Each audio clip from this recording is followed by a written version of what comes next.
ଆସ ଦେଖିବା ଭାଇନା ଆଜି କ'ଣ ଖାଉଛନ୍ତି। ଭାତ ଡାଲି କାକୁଡ଼ି ଭଜା ସାଲୁଟ ଦହି ବାଇଗଣ ତାପରେ କମଳା ପାଗ ଡାଲି ଲଙ୍କା ଲୁଣ।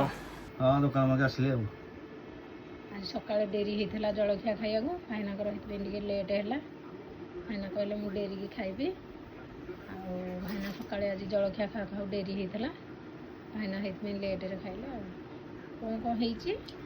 ଆଉ ଭାତ ଡାଲି ଆଉ ଝୁଡ଼ଙ୍ଗ ଭଜା ସାଲଟୁ ଆଉ ଗୋଟେ ଇଏ କାଙ୍କଣ ଆଉ ଇଏ ବିନି ଆଉ କରିକି ମିକ୍ସ ଗୋଟେ ଆଉ ପାମ୍ପଡ଼ ଆଉ ଇଏ ଗୋଟେ ପାଗ ହେଇଛି ଆଉ। ହଉ ଖା କେମିତି ଲାଗୁଛି ଦେଖିଆ ଖା ଗୋଳେଇକି। ହଉ ଖାଇବା ଆରମ୍ଭ କଲି। ପିଲାମାନେ ତ ଖାଇସାରିଲେଣି ଆଉ ଭାଉଜ ଖାଇନାହାନ୍ତି? ନାଇଁ ବାଲେ ମୁଁ ଖାଇଲେ ଖାଇବି। ହଉ ଭଲ ହେଇଛି ଟେଷ୍ଟ? ସବୁ ଟେଷ୍ଟ ଅଛି।